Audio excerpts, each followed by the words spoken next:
Formula ఈ car race case తెలంగాణలో రాజకీయ ప్రకంపనలు రేపుతోంది. కేటీఆర్ అరెస్ట్ తప్పదని హస్తం నేతలు ఆరోపిస్తుంటే ఇదో లొట్టపీస్ కేసు అని, అసలు అవినీతే లేదని కొట్టిపారేస్తున్నారు BRS working president KTR.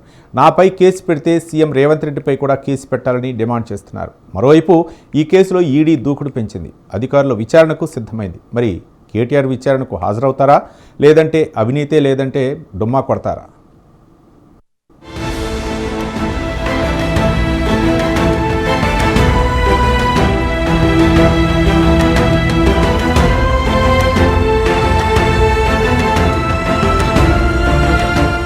Formula ఈ కార్ రేస్ కేసులో తెలంగాణలో రాజకీయ ప్రకంపనలు రేపుతోంది.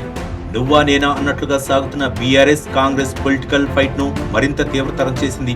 అటు హస్తం ఇటు గులాబీ నేతల మధ్య డైలాగ్ వార్ కొనసాగుతుండగా ఇటు ఈడీ, ఏసీబీ దర్యాప్తు సంస్థలు జెట్ స్పీడ్ తో దూకుడు పెంచాయి. ఈ క్రమంలోనే మరికొన్ని గంటల్లో హెచ్ఎండిఏ మాజీ చీఫ్ బిఎల్ రెడ్డిని విచారించనున్నారు ఈడీ అధికారులు. ఆ తర్వాత శుక్రవారం అరవింద్ కుమార్ ను విచారించనున్నారు.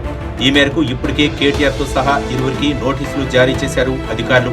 కేటీఆర్ ను మాత్రం ఈ నెల 7వ తేదీన విచారించనున్నారు.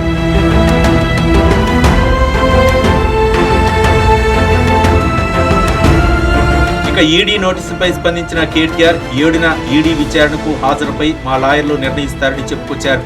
ఈ సందర్భంగా మరోసారి రేవంత్ రెడ్డి సర్కార్పై తీవ్రస్థాయిలో నిప్పులు చెరిగారు.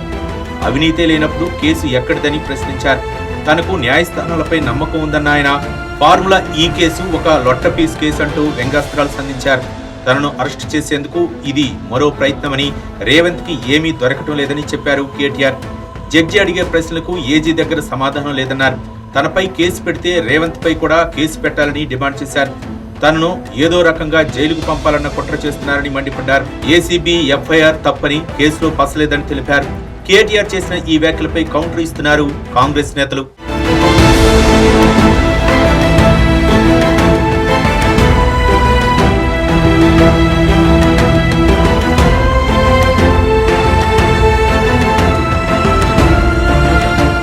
మరోవైపు ఫార్ములా ఈ కార్ రేస్ వ్యవహారంపై నమోదైన కేసులో ఎఫ్ఐఆర్ ను రద్దు చేయాలని కోరుతూ వేసిన క్వాష్ పిటిషన్ పై విచారించిన తెలంగాణ హైకోర్టు మధ్యంతర ఉత్తర్వులను పొడిగించింది. క్వాష్ పిటిషన్ పై తుది తీర్పు ప్రకటించే వరకు ఆయన్ను అరెస్టు చేయవద్దని ఏసీబీకి ఆదేశాలు జారీ చేసింది.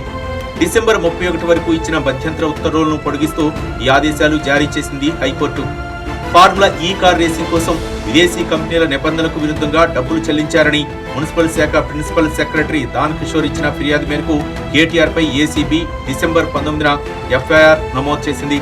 ఈ కేసులో A1 గా కేటీఆర్, A2 గా నాటి special chief secretary Aravind Kumar, A3 గా హెచ్ఎండిఏ నాటి చీఫ్ ఇంజనీర్ బిఎల్ రెడ్డి పేరును చేర్చారు. ఈ ఎఫ్ఐఆర్ ను కొట్టివేయాలని కేటీఆర్ దాఖలు చేసిన పిటిషన్ పై జస్టిస్ కె లక్ష్మణ్ మంగళవారం మరోసారి విచారణ చేపట్టారు. ఏసీబీ తరఫున అడ్వకేట్ జనరల్ ఏ సుదర్శన్ రెడ్డి, దాన్ కిషోర్ తరఫున సివి మోహన్ రెడ్డి, కేటీఆర్ తరఫున సుప్రీంకోర్టు సీనియర్ న్యాయవాది సిద్ధార్థ దవే వాదనలు వినిపించారు. వాదనలు ముగియడంతో న్యాయమూర్తి తీర్పు రిజర్వ్ చేశారు. తుది తీర్పు వెల్లడించే వరకు కేటీఆర్ ను అరెస్టు చేయరాదని ఆదేశించారు.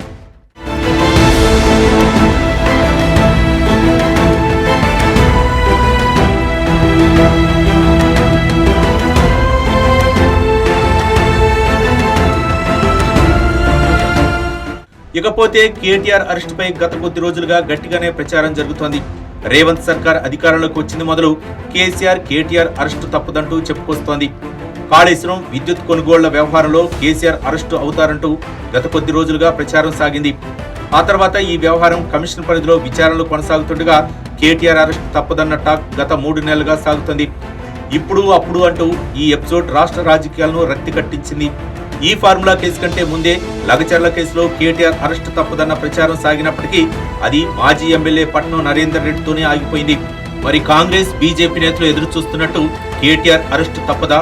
ఫార్ములా ఈ రేస్ కేసులో మాజీ మంత్రి ఊసలు లెక్క పెట్టాల్సిందేనా, లేదంటే ఆయనకు అనుకూలంగా హైకోర్టు తీర్పు ఇవ్వనుందా అన్నది ప్రస్తుతం ఆసక్తి రేపుతోంది.